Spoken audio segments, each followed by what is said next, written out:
Welcome to Two Millennials and Mom, where we bring you engaging conversations and respectful disagreement across the social spectrum. Injected with the quirks of everyday life. Grow up as we navigate the complexities of this modern world with all the humor and warmth we can muster. And the occasional gentle ribbing. We're glad you're here. Happy listening. So I realized something the other day. Every time I hear someone call someone or something, think a policy or a concept or even their whole platform, socialist, I feel like they're almost never talking about the same thing. One person is referring to the government and tyranny. Another person applies it to free college. Somebody else means the HOA is raising their dues and they're ticked off. And after a year or so of hearing socialism flung at everything from road repairs to library budgets, I had this moment of thinking, going, okay, does anyone actually know what socialism is? And then I had to sit with the really uncomfortable follow-up question. Do I? And that's what pulled me into this episode. This sense that we're arguing about a label that we can't even define. I've noticed more and more that people who threw around words like socialism most often seem to have the loosest grasp of what those words actually mean, much less where the ideas came from. And once I started recognizing that, it opened up this whole cascade of questions. What is socialism at its core? Why does it show up in so many different forms? How has it become a catch-all insult for anything someone doesn't like politically? And are we even talking about the same thing when we use the word? That curiosity is what led me here, not just to define it, but to understand how we got from a political philosophy to the derogatory slur we often see used today. For me, it's kind of deja vu. I grew up in a Cold War era where socialism was basically a synonym for communism or the enemy. It didn't matter whether we were talking about economics or politics or just the fact that a neighbor bought a foreign car. The label carried fear and suspicion and a whole lot of propaganda. Now I'm watching that same word get dusted off and reused, but attached to completely different things. And sometimes I wonder, are we reacting to the concept itself or to the ghost of the narratives that we were raised with? So today, we're doing something simple but weirdly rare. We're going to talk about what socialism actually means, where the definition came from, how it changed in public opinion, and why people keep misusing it like it's seasoning they shake onto every political argument because they're trying to win. Welcome to Two Millennials and Mom. I'm Callie. I'm Cole. And I'm Mom. So I find this one fascinating that we all three kind of separately came to, wait a minute, how are we using this word and what does it mean? Right. I feel like, especially if we're all talking about it, it's something that we should start figuring out before we add into all of the chaos that is going on with socialism out there. Yeah, because I really think when I hear it, I do relate it to Russia or communism. And so, but I know, Callie, you saw a post here a while back talking about socialism being our fire department or our public schools. And Yeah. I mean, that's a real twist from, oh my gosh, it's communism. Yeah. I did. I saw a post that was talking about how socialism in the U.S. currently exists. Public schools, fire departments, Social Security, libraries, highways. And she said when people say they're against socialism, what they really mean is that they're against socialism for other people. They're perfectly fine with publicly funded systems that benefit them. The irony, though, the biggest beneficiaries aren't the working class, but the rich. Corporations getting massive subsidies, bailouts, and tax loopholes. And it really kind of started this debate. This was on Thread. This was Dima from Pretty on Fridays. It started this whole debate with several other people, and another person chimed in and was like, no, no, no, no, no, that's not real. That's not socialism. Socialism is very strictly defined to the government or collective ownership. It's not anything else. And then they kind of went back and forth for several threads going, It doesn't have to mean government ownership. It doesn't have to be defined as a specific entity. It could be a couple of different metrics that are used to kind of get there. And so I think that we really should kind of, like I said, define it from the ground floor before we start climbing the ladder of chaos that is or isn't socialism. Well, now hang So, on, because if somebody wants to say it requires government ownership, well, fire departments, libraries, education are all government owned and operated. So you've kind of shot your argument in the foot there from my perspective. Well, and what we've seen is there's the Marxist socialism that I think I grew up with. That's really, let's abolish capitalism. Everything is publicly owned. It's just different. And then there's democratic socialism, and then there's social democracy. So by the time you start using those two the way they are, it can get pretty confusing pretty quickly. sure. So give me some definitions. Cole, do you want to hit us with those? What are you thinking? I'm not a huge fan of the Chat GPT definitions of socialism because they're pretty tough to differentiate for me. They all kind of seem like the same thing, worded slightly differently. Socialism, by definition, here, let's see. Socialism is an economic and political ideology that advocates for collective or government ownership and administration of the means of production and distribution of goods, with a focus on public benefit and more equitable distribution of wealth. It differs from capitalism, which emphasizes private ownership and free markets, and exists in various forms such as democratic socialism or market socialism, which differ in their specific approaches to planning and market roles.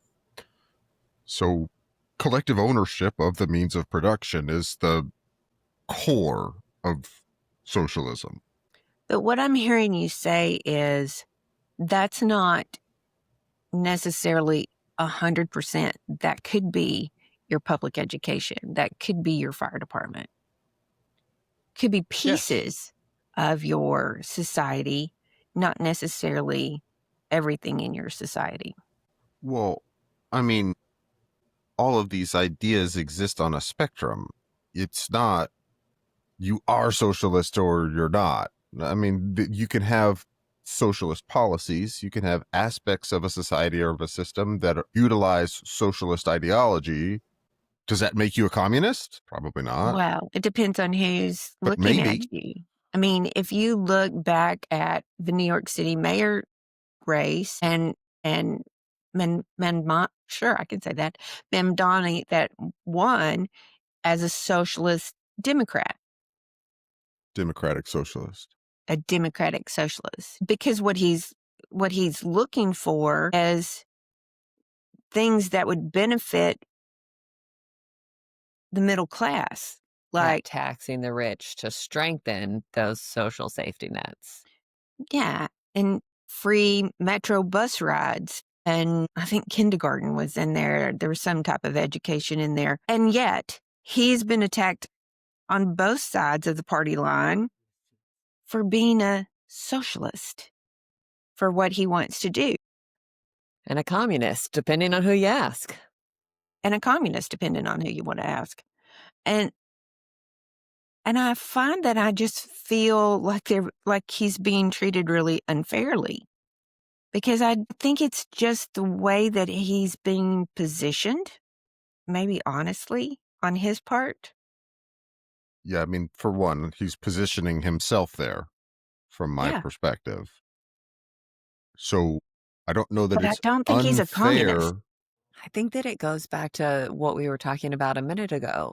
It all comes down to what it takes for you to win your argument, and then we're just going to claim that that's reality. Yeah.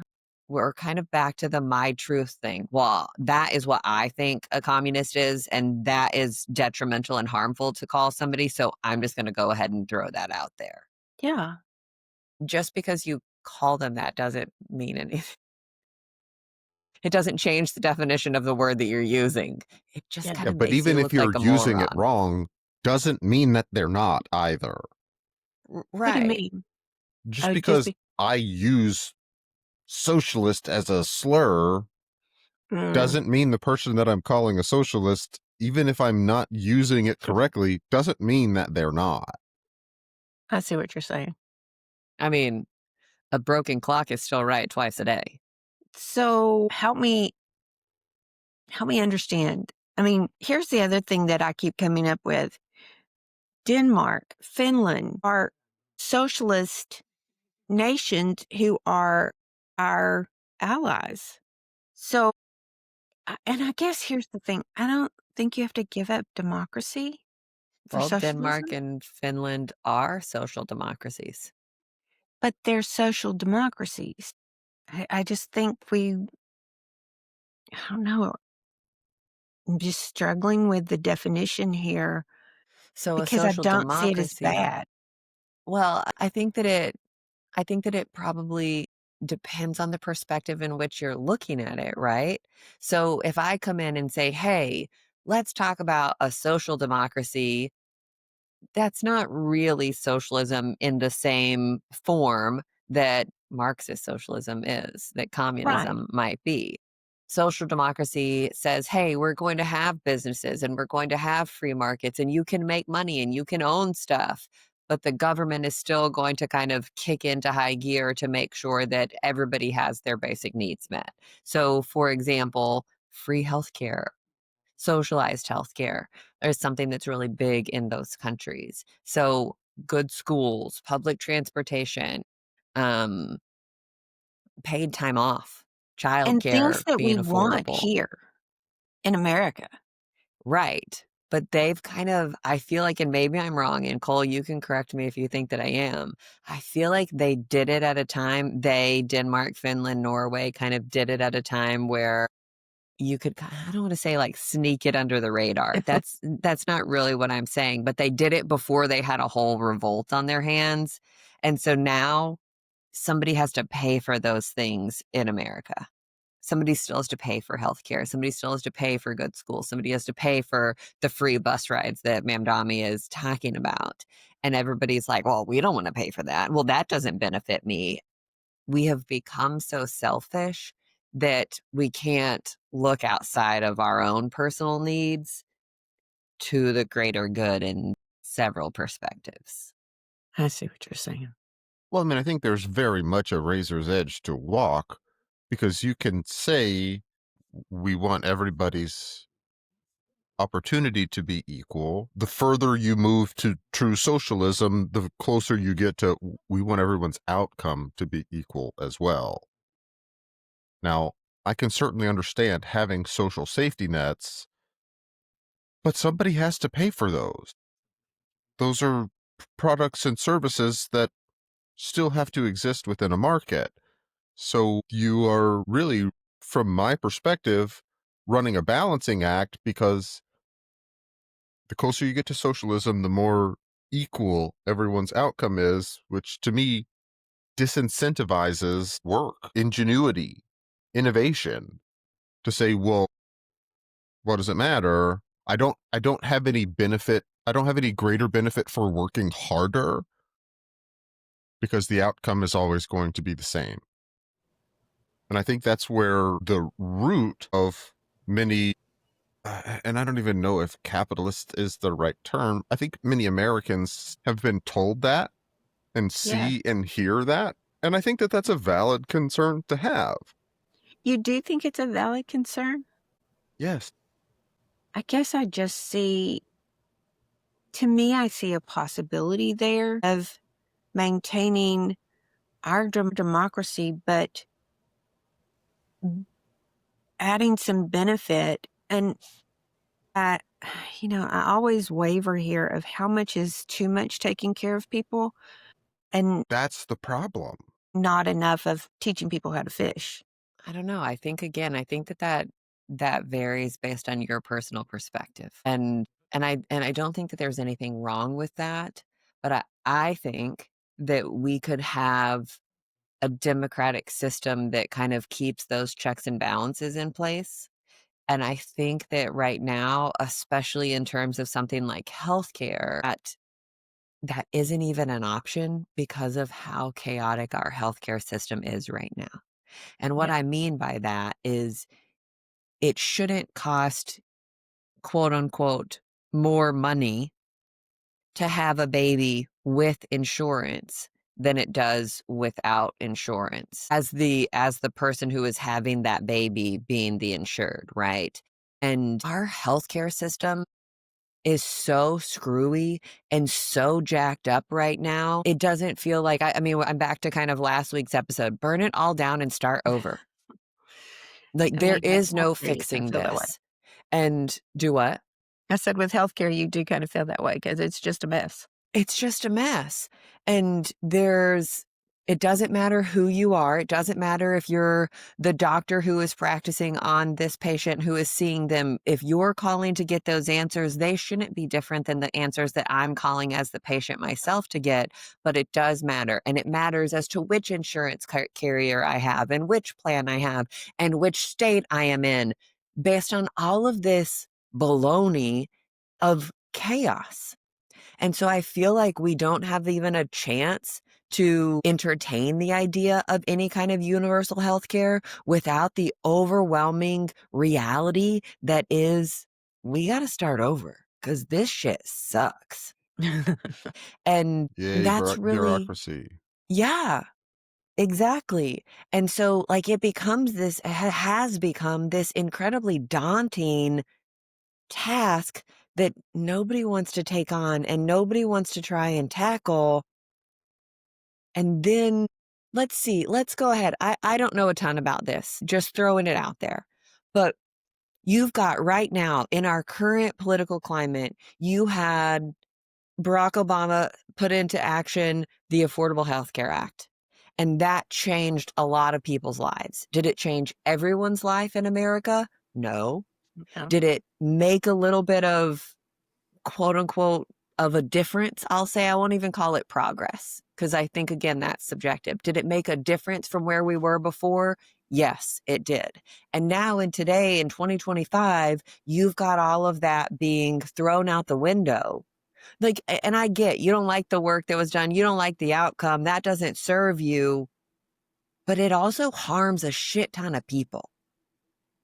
And so I think that so much of this, that's why I don't want to call it progress or regression, because it is also subjective based on what serves me and what serves my needs and what serves my constituents aren't taken into consideration. What serves my bottom line? What serves my lobbyists who are going to keep me wealthy? And so we can't even have a conversation about making progress, about finding solutions, because that doesn't serve my bottom line right now. Because of the lobbyists, because of all of the bureaucracy, and because of truly selfishness on a lot of people's parts. And I don't think that I don't think that healthcare and wanting people to have an opportunity to go see doctors when they need them should be a partisan issue, but we have made it one. And I think weaponizing words like socialism and words like communism have really, really made it so incredibly polarized. I can't vote one way or the other, even though I feel differently about this topic or that, because I don't want to be called a socialist. But wait, what does that mean? Why not? What's wrong with being a socialist? Exactly. And I think that too many people don't understand what socialism actually is. So it has become this slur, this insult that you can just throw at something. And maybe it sticks and maybe it doesn't. But if it sticks, you win. And it's just sad. I found it really interesting when you looked at the history that it was a response to industrial capitalism. So think about that, especially 19th century. You're talking about some of the robber barons owning so much and the Industrial Revolution coming in. And so now I think there was such a reaction to that because of the wealth disparity that was there, that we're just trying to turn something around to say, wait a minute. It doesn't have to be so far apart. Wealthy people don't have to exist only so there can be poverty. It shouldn't be that way. I can't quite understand.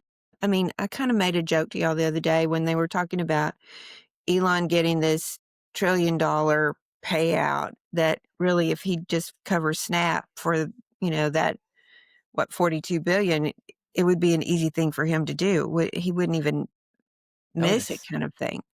And I mean, I think there's a little bit of, So, but let me ask you this. Do you owe the guy on the corner panhandling? Would there be a guy on the corner panhandling if somebody wasn't taking $1 trillion payouts and it was a little bit more evenly distributed? that's a good question. Quite possibly, yes. I mean, but it's really very much a balancing act. Yeah. I mean, and here's the thing. They're not giving Elon cash. No, you're right.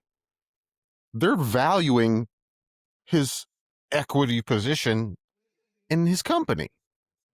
Yeah, you're right. And like, I understand what you're saying. Yeah, it would be really easy for him to, Write the but check and call it a day. yeah, but here's the thing. When he writes that check, he's taking out a loan against his assets. Is it up to him to go into debt for everyone else? Well, Like, I is don't that know. his individual responsibility? I don't think that it's his individual responsibility. I don't. But I do think that he has some responsibility, as do the rest of us, who are not having $1 trillion valuations and $1 trillion quote unquote payouts. I think that we all do. I think that that is part of the price that you pay to be a citizen of this country. That Of is the what world. everything is supposed to, yeah, of the world, but specifically of this country. Hey, whether I was born here or not, whether I came here as an immigrant or not, the moment that you're a citizen of this country, that is you agreeing to take part in our society. And if you don't want to do that, that's fine. But don't sit here and shit on it when you're not willing to leave either. Like, this is what it is. I'm sitting here kind of like you, Mom, thinking about the history of how we got here, but socialist ideas were originally to provide power for workers and labor protections and to prevent exploitation. I'm sitting here, which I think is a little bit weird, us being from the South. And maybe I just haven't had as much face-to-face time with it as somebody up north or somebody else, whatever. But I have a bunch of friends who came from Wisconsin who labor unions are a big deal, a huge deal, much, much, much bigger of a thing than than I've ever experienced down here. Right? Right. You've got, whether that is UAE, the United or UAE, I don't even know what I'm saying.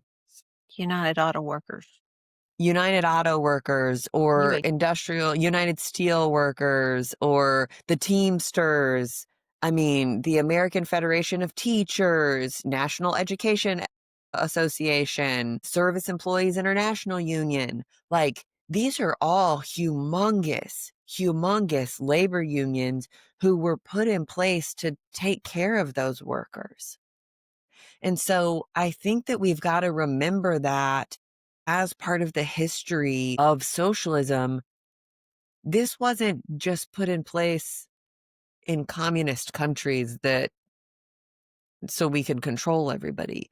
This was put in place in lots of other various formats as well, including right here in America. And I think you're right, Mom. I think in lots of different ways, have played such a role, a marketing role, in making that brand of socialism bad, negative, derogatory, Well, foreign, dangerous. it came about because of exploitation. You don't have to Right. fight for your rights if you are given rights. Right. But if you are exploited, as often workers were in the 19th century, and you have to, and the only way that you have is bargaining power as a group, then it comes to be. Right. And I think that I struggle with, we talked about this several episodes ago. One of my personality test things that came out is Callie has a really hard time not understanding why people don't see the world the way that she sees it. I know this. I'm working on it. I'm trying to be a better communicator and more open-minded to hearing everybody else all at the same time. But also, who wants to go and exploit workers just for fun, for cash? I Lots think of people. I think Boo's going to jump right on that one and say that's what capitalism is. And you're halfway there. All of these ideologies, all of these systems really only work if no one exploits them. That is what humans do, is they find systems to exploit. I think that's such a valid point. Wow.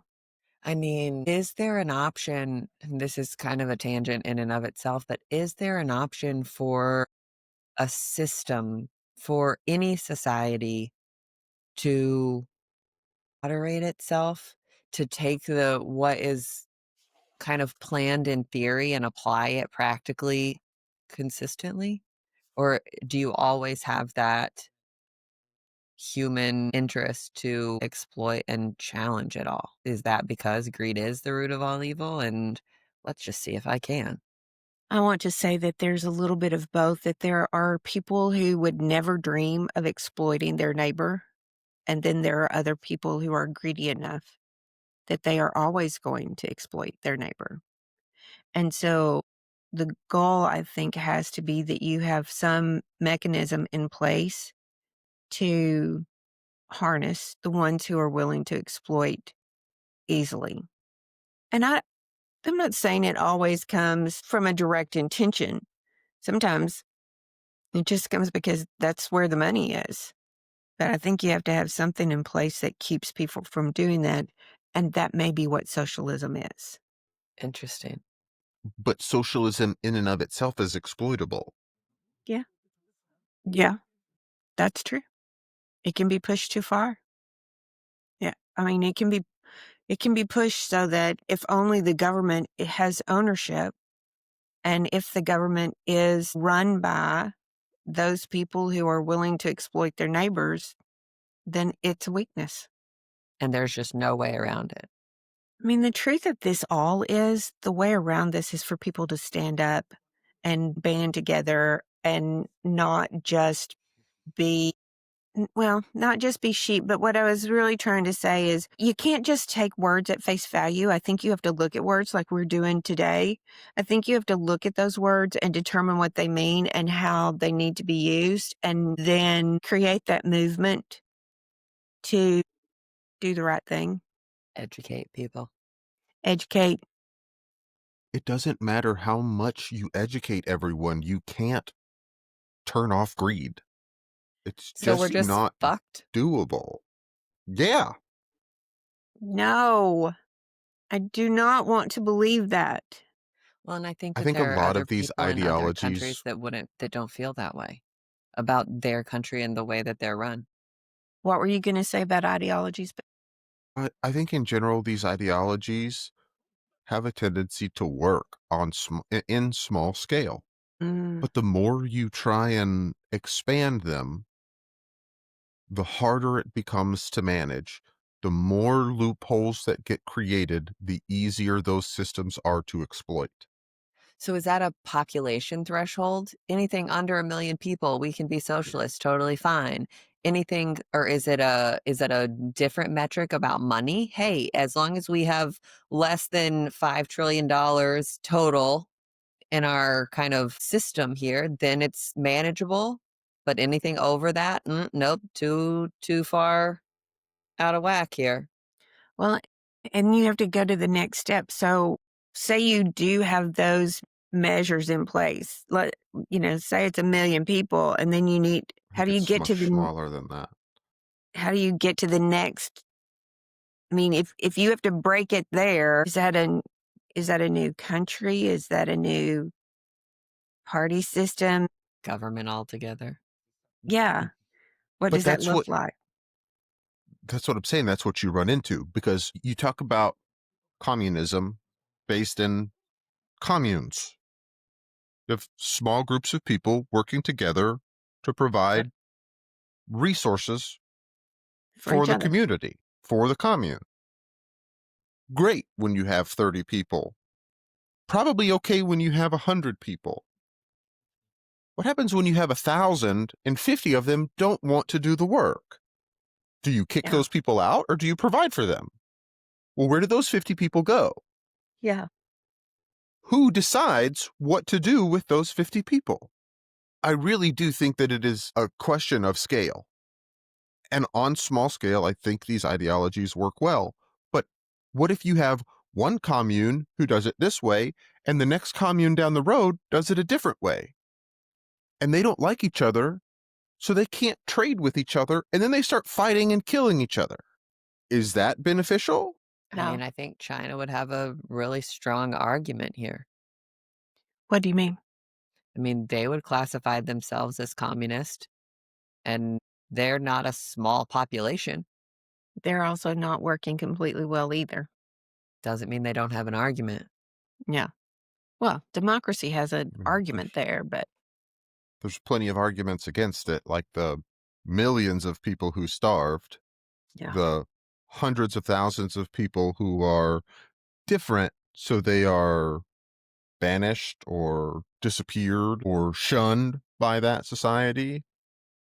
I mean, if Chinese communism is working so well, why are they working so hard to represent a pseudo-capitalist front to the rest of the world? Why are there so many people punished for thinking differently? Not following the line, I guess, would be better. Yeah, I mean, it's a complex issue. It is. It Yeah. is. But I think so I'm gonna redirect us back to what, we were really our discussion here was what is socialism, and our understanding is that there are different types of socialism. So for you to use it as a slur is really inappropriate, which is a Ignorant. weak word, ignorant. And so I think we have to come back and maybe the deal is it's not that you just you stop and say, wait a minute, that's not what socialism is. It's more of asking, what do you mean by that? What do you think that looks like? And why are you so opposed to that? And getting to that term and I trying to get our fears out of it. I think part of that is kind of the old Maya Angelou adage of when people tell you who they are, believe them.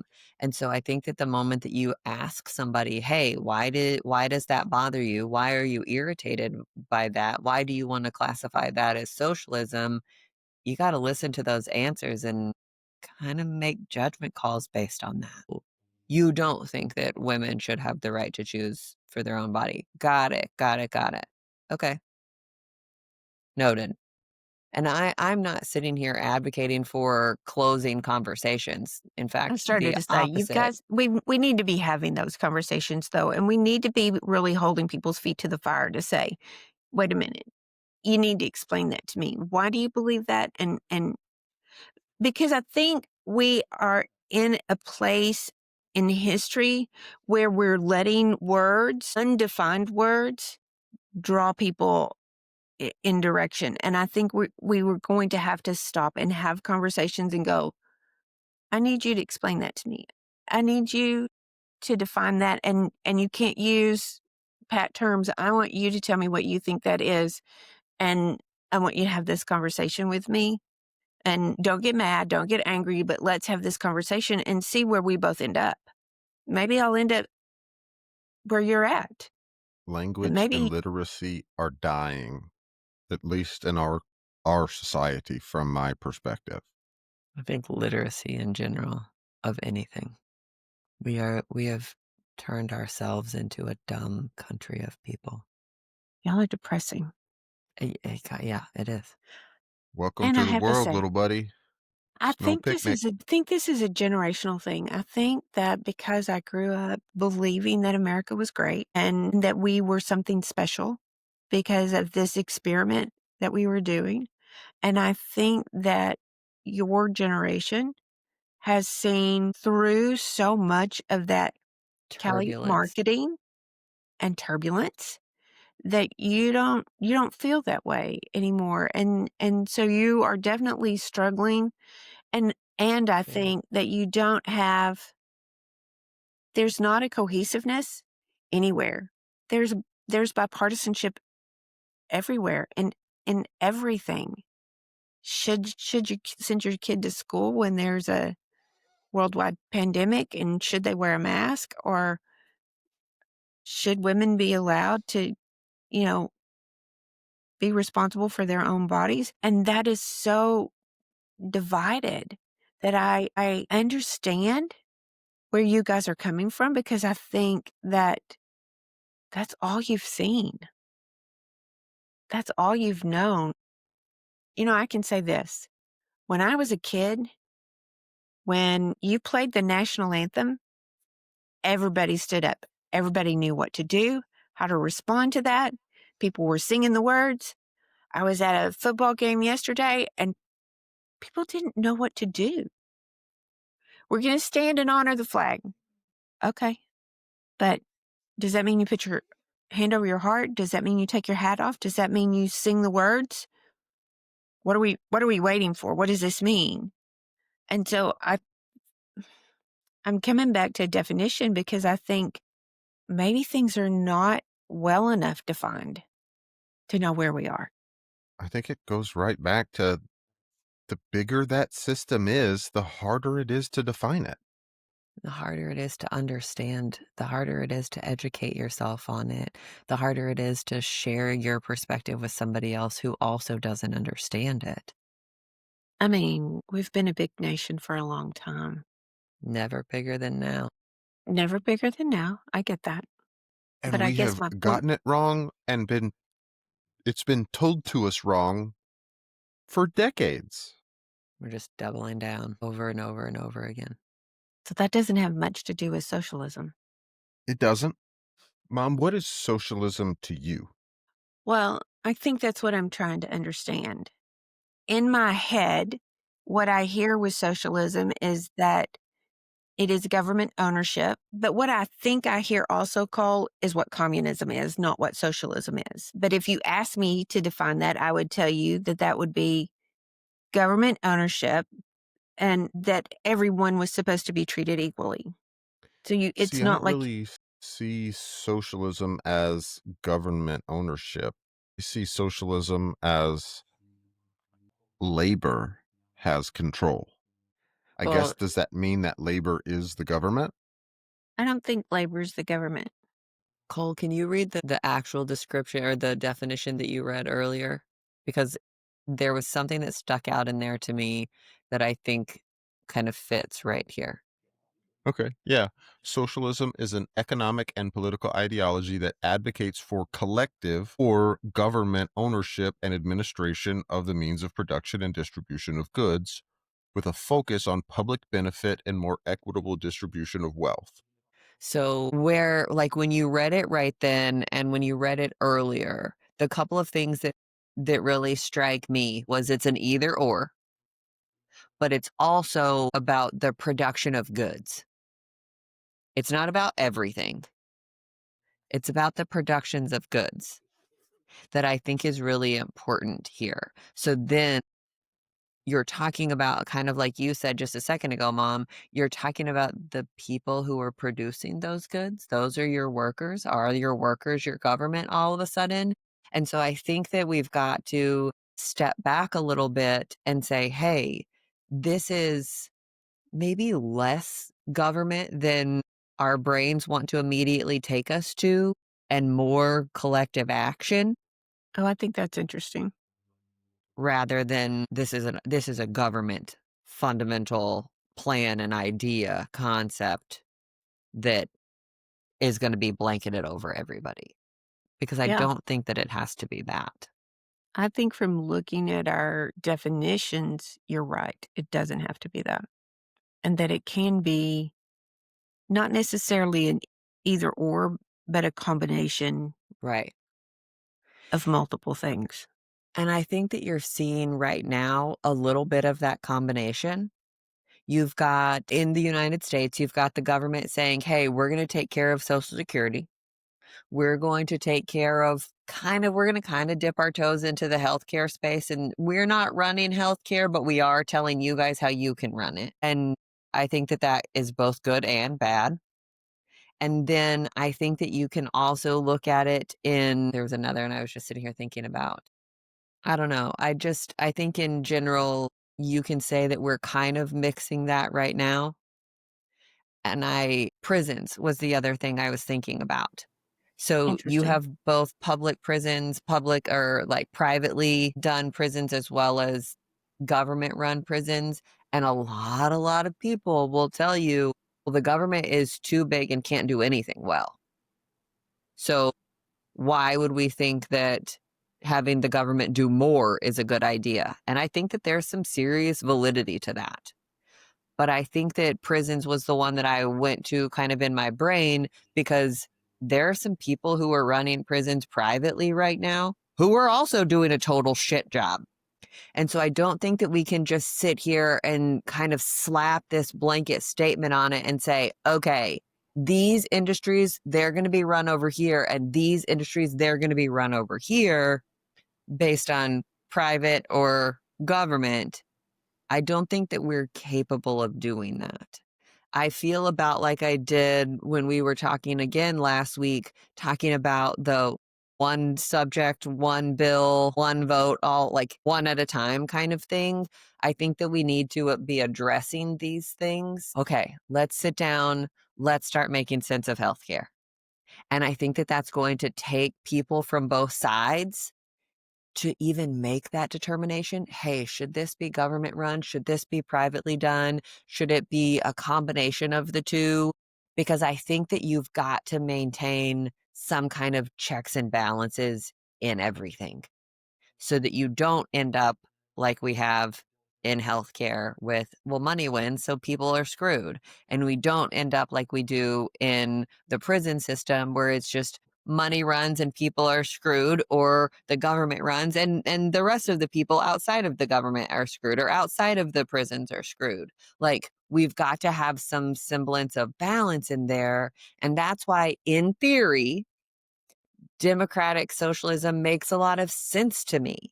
It's a little bit of both, right? Yeah. We're going to share some of these things. We are going to lean into the people who know them much better than we do, into their thoughts, their ideas, their plans, their experience, and take out all of the good things that we can and continue to course correct as we go. Because none of this, like, I feel like in so many ways we're trying to treat our government, our democracy, like a crock pot. Like, just set it and forget it.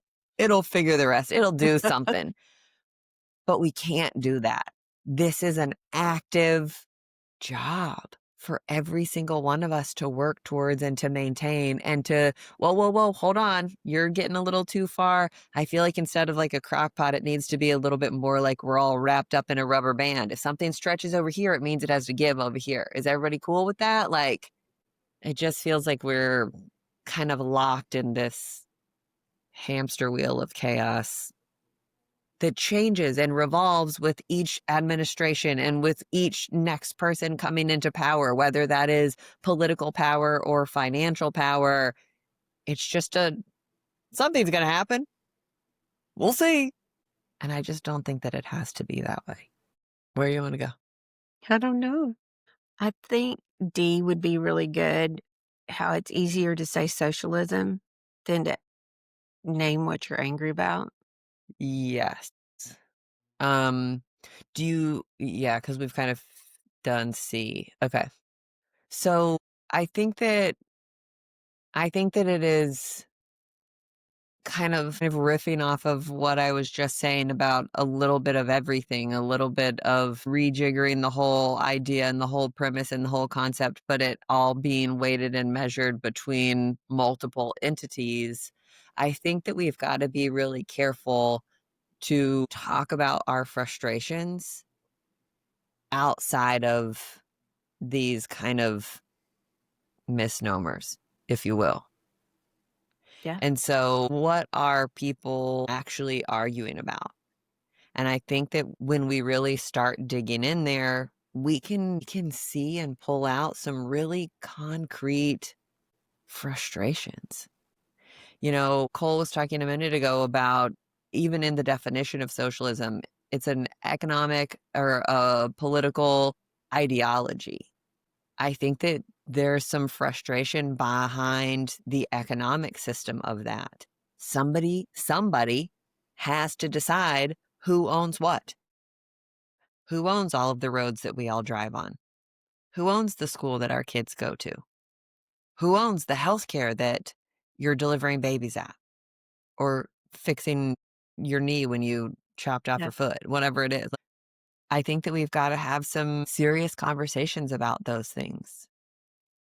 I think that we should have some serious conversation about where the government's role is in that. What is a reasonable program for the government to run and manage? What isn't?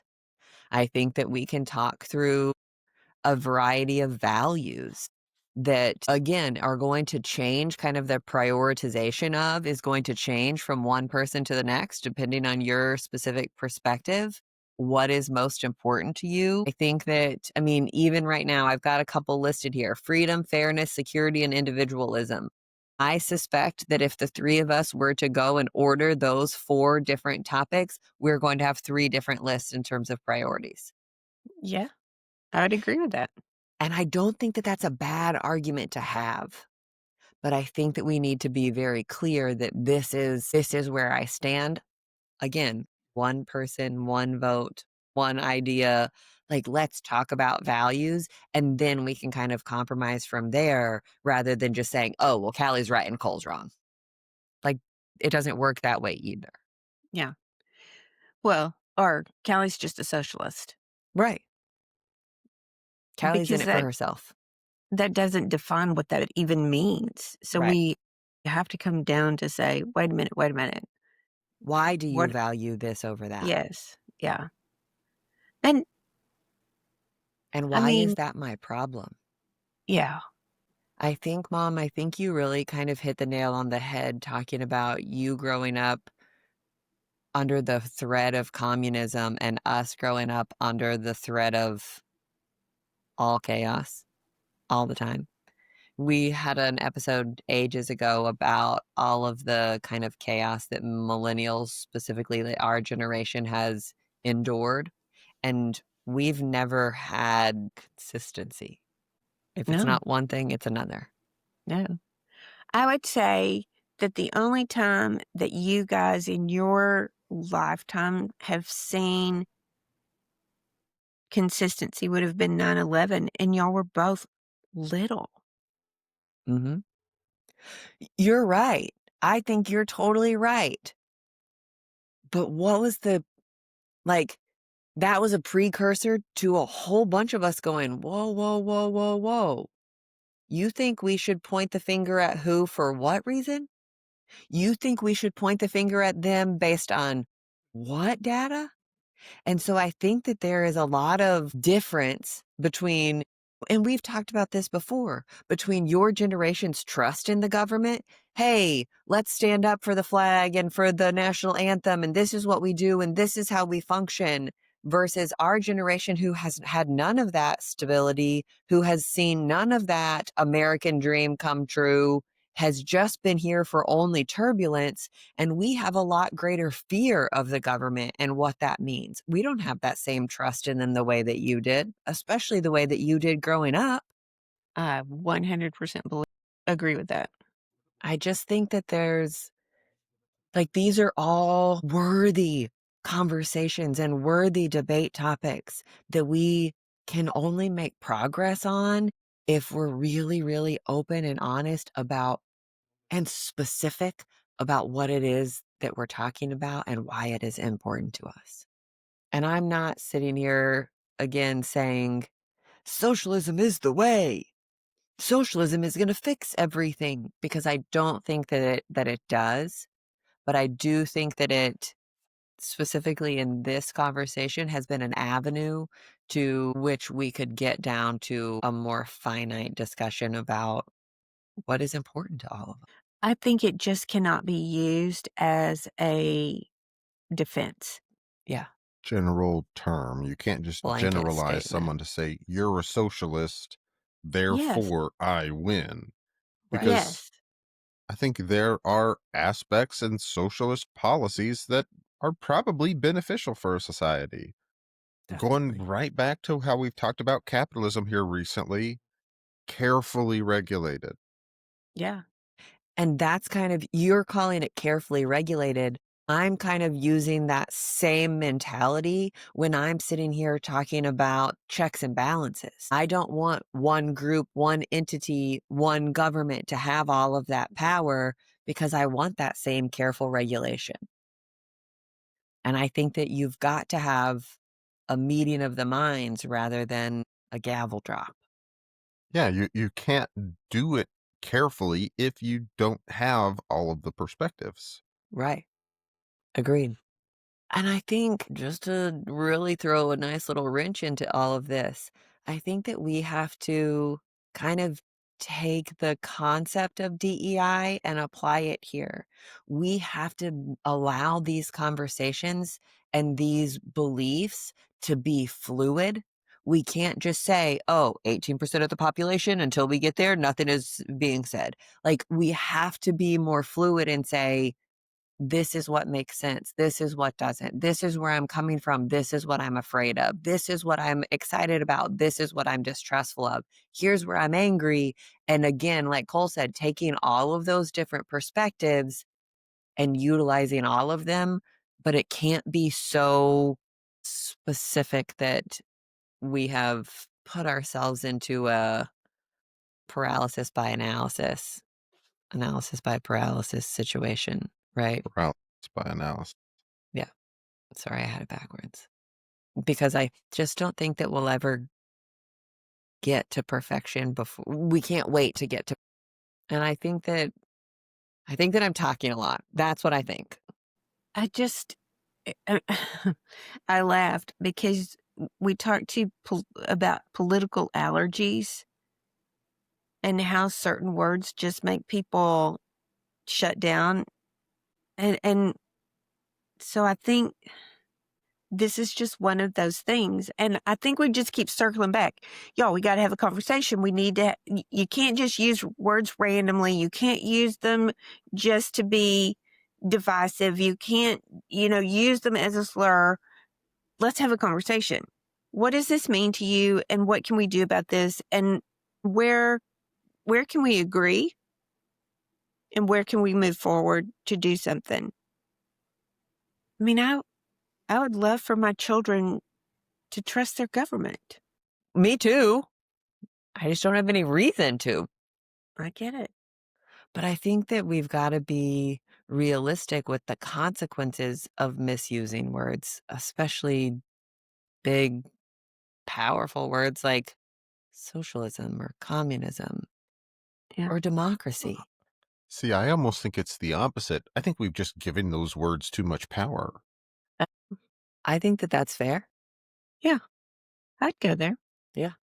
So And I how think do a lot you- of that comes from history. I mean, you've got a time where we lived under constant threat of nuclear annihilation because we were capitalists and they were communists. Socialism is really close to communism. So socialism, big bad. Bad. And I I don't think think my that's generation interesting. has the same Fear. relationship with socialism or communism. I would say socialism and communism among my peers is generally Positive. not feared. Not to say that a lot of people, And I think separate. there's a pretty even dispersion of those who think that, hey, communism is a system that doesn't work, Not that it's something to be strive afraid for. of, just something that they view as that's a stupid idea. And then I think that there are just as many on the other side that say, well, it certainly seems a lot more fair, a lot better than this system that is so obviously exploitable. So I don't think there's that same fear with our generation, but I I don't think agree. that that makes the relationship easier. Yes. I think where we are is that we want to communicate that it's not necessarily bad and it can be a spectrum. And that spectrum has to be identified and looked at and evaluated routinely. I mean, we can put any of these ideologies in. Nicole, you said this yourself. We can put any of these ideologies in and they can be exploited. So it seems to me like the answer there is review and conversation. Open, non-biased conversation for us to start having. I think that's a pretty big ask, though, because I It's a can't have an huge ask. unbiased conversation. I can try, but my biases will always show up at some point. I get that. But I think that that's where things really have the most success is when you're recognizing those biases and addressing them first. Hey, I understand that I am a 30-something white woman in the United States of America and that looks different for me than it does for mom or than it does for Cole. The moment that I can lead with that and recognize my own bias, and I said this to somebody earlier this week. If you see my bias on display and I'm missing it, I would like for you to point it out to me. I don't want to be missing my own bias. I think a lot of people would not be willing for that ask. Not only not to say, I want you to show me my bias, but I think a lot of people would not be willing to step to you and go, your bias is showing. I agree. And I think that goes back to it takes community. It does. I think it takes trust in the people that you surround yourself with. I think that it takes constructive criticism to be able to recognize that, to say, hey, your bias is showing. And I think that sometimes takes time. I may not be available to hear every single time you come to tell me, Callie, your bias is showing. I may not be able to hear it immediately, but I assure you, I did not hear it either. And you might bear the brunt of my frustration with having heard it just then. And for that, I apologize in advance because I know that I am not perfect. But I think that we need to know. And Cole, you talked about the size of the community, but I think that one of the things that we didn't recognize is that no community is an island. So I may be a member of this community that's 50 deep, but I'm also a member of another community over here and another community over here. And so I think the goal is, and you're right, if those communities decide to fight and annihilate each other, then we're in trouble. And maybe that's where the government comes in to say, you can't do that part. And we're going to prevent you from doing that. But I think there's a capability in there because I'm not just the member of one community. I'm the member of hundreds of different communities. I think that well-roundedness is really pertinent. But I think that goes back to the bias side of it. Hey, Mecca, you're not just a member of the white female community. You're Yeah. also a member of the mom community. You're also a Yes. member of the Texan community. You're also a member of the healthcare community. And just reminding ourselves of that, reminding each other of that. Hey, this still impacts you, maybe not directly, but it still definitely impacts you. So do you think we learned anything today?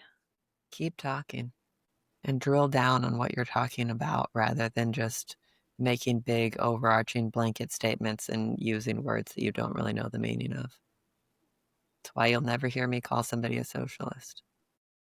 weird conversation today, I think, but is there a weird thought to go with it? Yeah, there is. And I was just going to say, and it's really weird. It seems so like mundane, but I think that if it were put into practice, it would be kind of a big deal.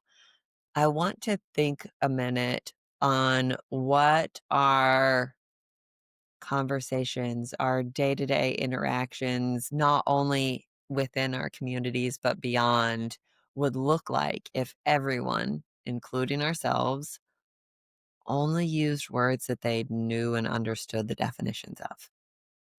If we only used accurate, factual definitions instead of my truth definitions.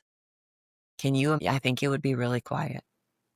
But can you imagine someone having to define out loud socialism before they were allowed to call you one? I wonder, I mean, there are some words there that I think, like, could you use the word love?